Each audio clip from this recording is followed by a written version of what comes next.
लक्ष्मीबाई दगडूशेठ हलवाई दत्त मंदिर ट्रस्टतर्फे 127वा दत्त जयंती समारोह या ठिकाणी संपन्न होत आहे.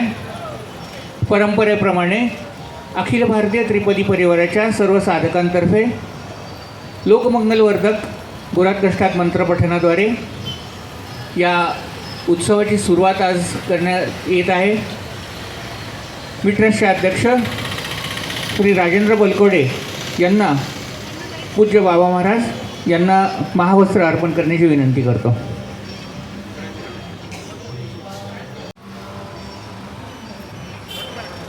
गुरुदेव दत्त श्रीपाद श्री वल्लभ श्री नरसिंह सरस्वती स्वामी महाराज की जय. श्रीमद परमहंस परिव्राजकाचार्य श्रीमद वासुदेवानंद सरस्वती स्वामी महाराज की जय. श्रीमद परमहंस परिव्राजकाचार्य अधमोद्धारक भक्तवत्सल दीनदयाळ समर्थ सद्गुरु श्री चैतन्यानंद सरस्वती नाना महाराज की जय. चिदानंद अवधूत श्री बाबा महाराज की जय. नर्मदा माता की जय. नर्मदे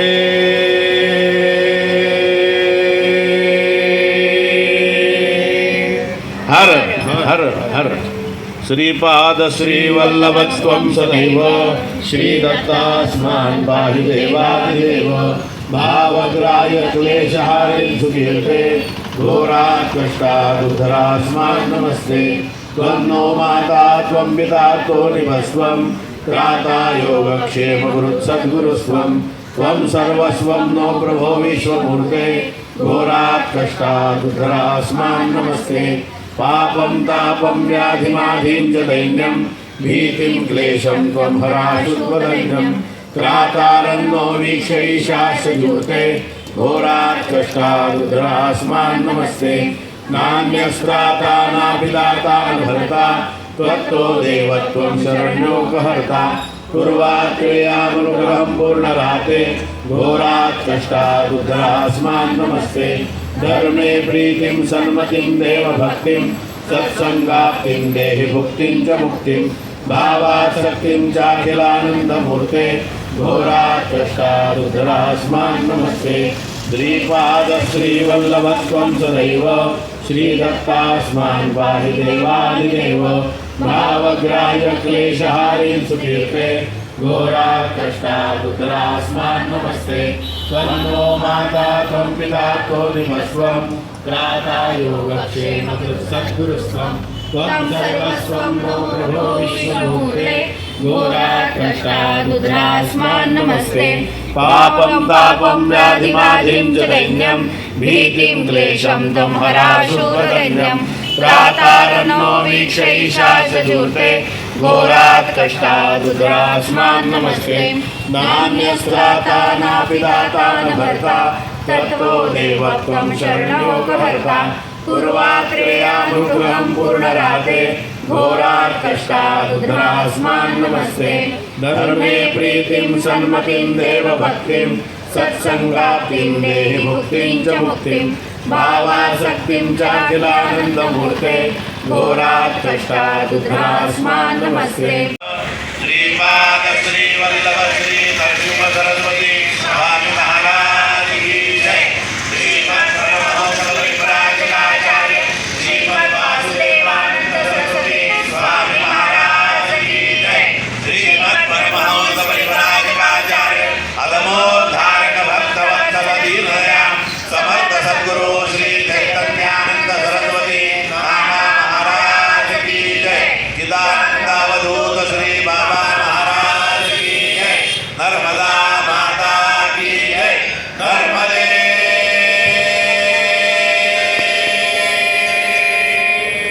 हर हर हर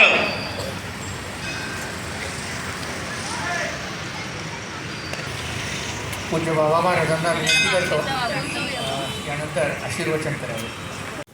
बालार्कप्रभमिन्द्र नीलजटिलं भस्माङ्गरागोज्ज्वलं शान्तं नादविलीनचित्तपवनं शार्दूलचर्माम्बरं ब्रह्मज्ञे सनकादिभिः परिवृतं सिद्धे समाराधितं दत्तात्रेयसमुपास्मये हृदि मुदा ध्येयः सदा योगिभिः वासनात् वासुदेवश्च वासितभुवनत्रयं सर्वभूतनिवासोऽस्ति वासुदेवो नमोस्तुते.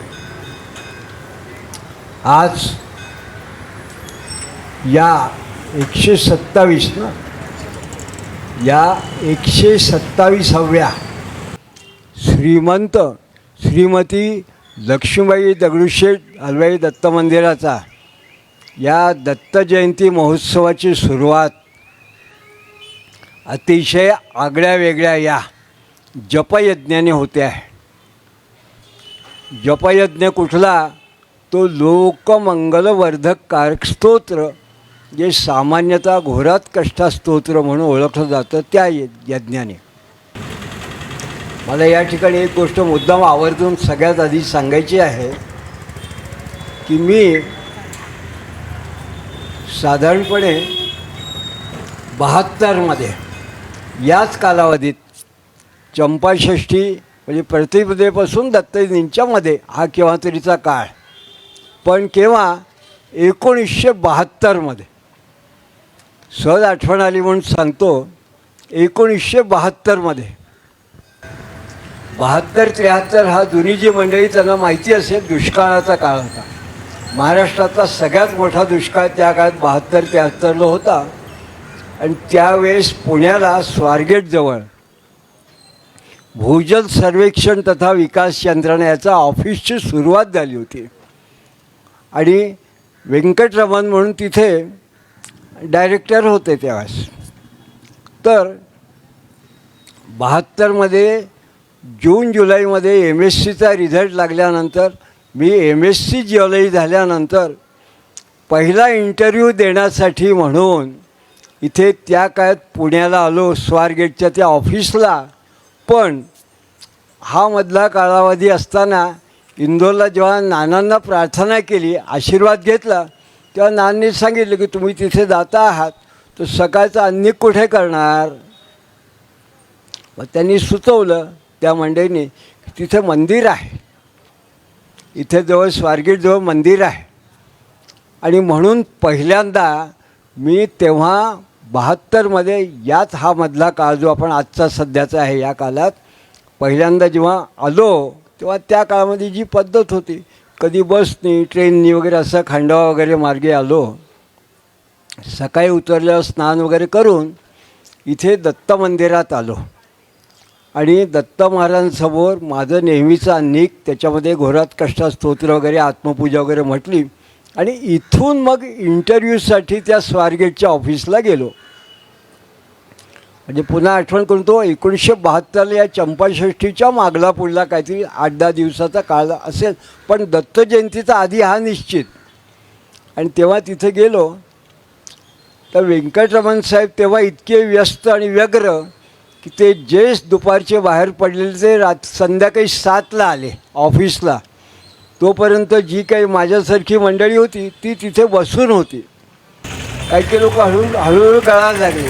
लोक म्हणे अहो जर का ऑफिसच रात्री 10पर्यंत चालणार असेल तर त्या काळात ही 20, 22, 23, 24 वर्षाची मुलं MSc झालेली किती टिकाव ठेवणार. बाहेरून आलेले माझ्यासारखे काही लोक निघून गेले. शेवटी 2-3 उरलो होते. तर तिथे संध्याकाळी 7ला जेव्हा सर वर आले, व्यंकटरमण साहेब डायरेक्टर साहेब, त्यांनी जिन्यात पाहिलं. सर विचारलं तुम्ही कसे काय आला. म्हटलं सर मी MSc जिओलॉजी झालो आहे, नोकरी करता त्या हिशोबाने इथे आलो आहे. कुठून पास केलं. जिन्यात चढली. म्हटलं नागपूर युनिव्हर्सिटीतनं. काय आहे म्हटलं मी युनिव्हर्सिटीचा टॉपर आहे, वाटतं तो मार्कलिस्ट दाखवतो. ते म्हणजे नाही त्याची गरज नाही, या. बसले. तुम्ही काय केव्हा आलात. म्हटलं सकाळी 7:30-8ला आलो. कुठे थांबलात. म्हटलं मी गेलो मंदिरात गेलो, दर्शन केलं आणि तिथून सरळ इथे आलो आहे, कुठेही गेलेलो नाही आहे. ठीक आहे म्हणे. बसले. भेटूया नंतर. मी त्यांच्या कामात निघून गेले. मी म्हटलं झालं आपलं संपलं. काय कागद वगैरे आणला आहे का ॲप्लिकेशन म्हणाले. मी म्हटलं ऑफिसला देऊन ठेवा म्हणून. ती ऑफिसची गडबड. रात्री 8-9 वाजेपर्यंत ऑफिस पाहिलं तर तेव्हाच मला धस्स झालं. म्हटलं आता या ऑफिसमध्ये आपण काय आपला निभावं लागणार. पण आपल्याला सांगतो ही दत्त महाराजांची कृपा की मला 15 दिवसानंतर तार आली घरी. Come along with luggage. Come along with luggage. तुम्हाला इथे यायचं आहे आणि इथे आल्यावर तुम्हाला पोस्टिंग कुठे जायचं ते तुम्हाला मिळेल. माझ्या दृष्टीने दत्त महाराजांचा हा आगळ्या वेगळा अद्भुत चमत्कार जो या स्थानाशी संबंध आज आपल्यासमोर 50 वर्षांनी प्रकट करतो आहे. म्हणून तेव्हापासून एक प्रकारे माझं या दत्त महाराजांची एक प्रकारची आपण म्हणतो ना एक अनुसंधान जुळलेलं आहे. त्यानंतर मग नाना गेल्यानंतर जेव्हा माझं येणं झालं तेव्हा GLDला महेश पाठक होते, जे नंतर कमिशनर होते काही दिवस.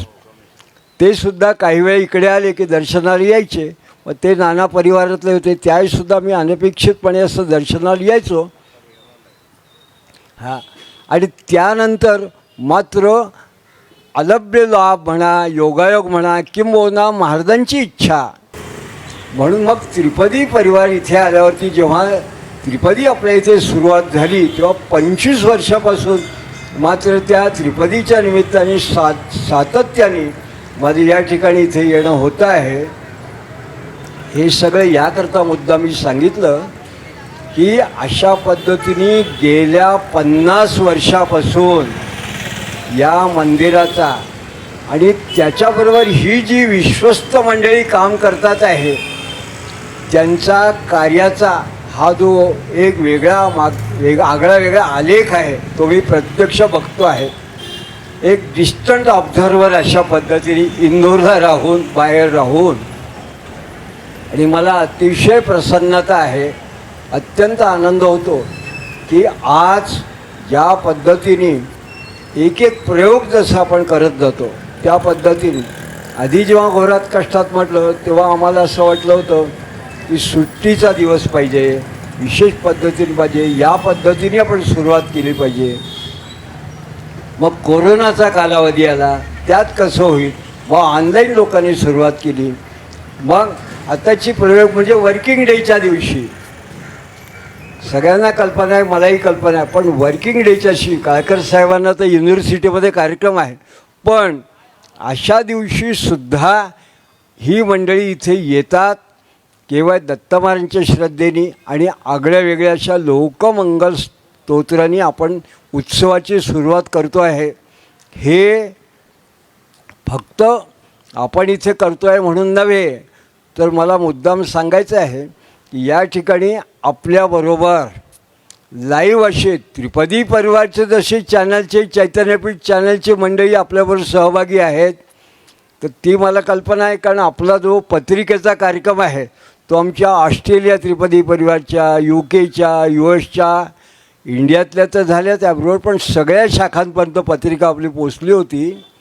ती मंडळी आपापल्या पद्धतीने जॉईन होतीलच, पण जसं दगडूशेठचं आपलं संस्थांचं इथलं चॅनल आहे तसं आणखीन एक चॅनल ते सुद्धा आज या निमित्ताने जॉईन झालेले आहेत, ती मंडळीसुद्धा इथे आहे. तेव्हा खऱ्या अर्थाने वैश्विक स्वरूपामध्ये आपली ही प्रार्थना चालली आहे असं मी निश्चित सांगू शकतो. आणि आणखीन एक अतिशय महत्त्वाची गोष्ट म्हणजे मी जसा 50 वर्षाचा उल्लेख केला तसं मला मुद्दाम सांगायचं आहे की गेल्या 50 वर्षात आधी नाना असताना, मग नानांच्या पश्चात जे मी सातत्याने अनेक दत्तक्षेत्रात गेलो, अनेक मठ पाहिले, अनेक संतांची आश्रमात गेलो, पण आणि त्यांच्या उत्सवही पाहिले.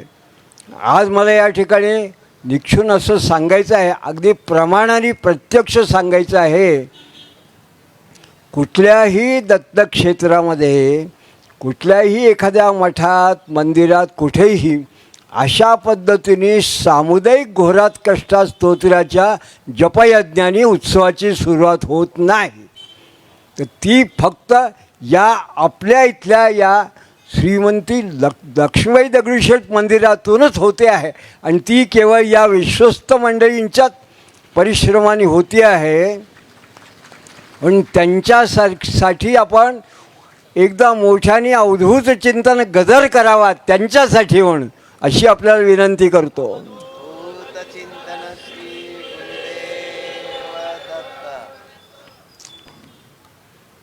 अगदी शेवटी 2 शब्द मुद्दाम सांगतो.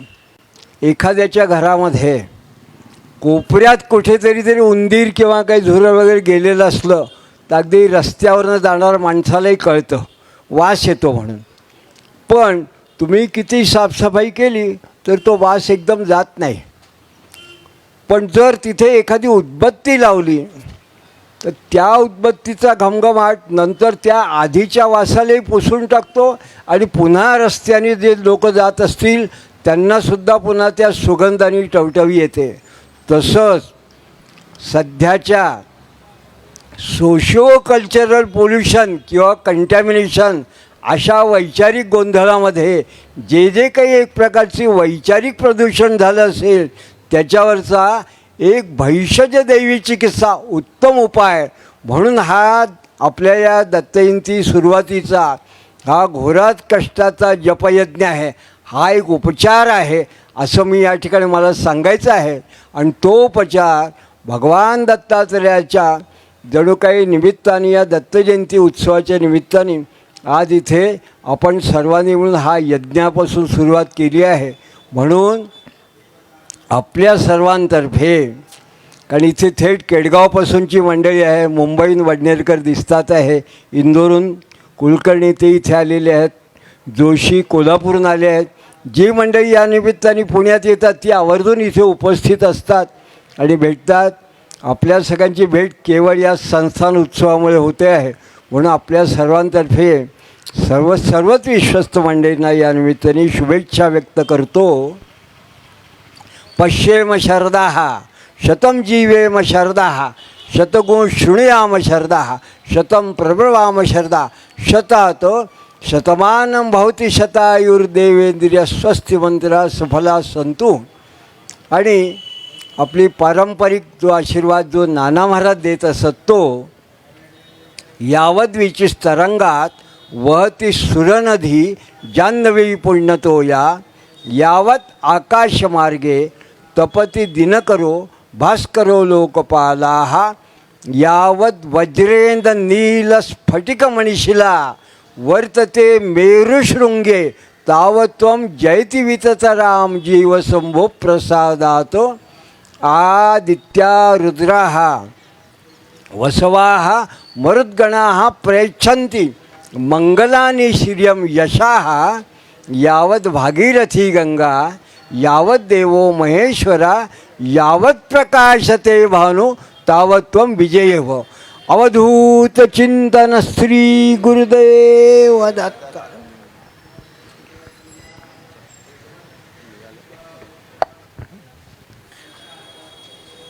जे अनुभव कथन केलं 1972 सालचं, ते सर्वांना खरंच दिशादर्शक आहे.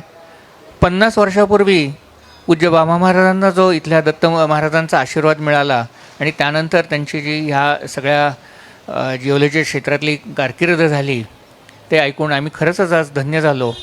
आणि इथलं जाज्वल्य आणि जागृत स्थान कसं आहे हे आपण महाराजांच्याच मुखातून ऐकल्यामुळे आपणा सर्वांना याची खात्री पटली असेल. आपणा सर्वांना याचा पदोपदी अनुभव येत असेल की इथे दत्त महाराजांच्या चरणी आपण आपली विनंती, व्यथा, विवंचना काय असेल ती सांगितली तर ते निश्चित त्यातून आपल्याला मार्ग दाखवतात. यात कुठलीही अंधश्रद्धा नाही, हा श्रद्धेचा भाग आहे. महाराज फक्त आपल्याला मार्ग दाखवत असतात, आपण त्यांच्याशी संवाद साधणं गरजेचं असतं.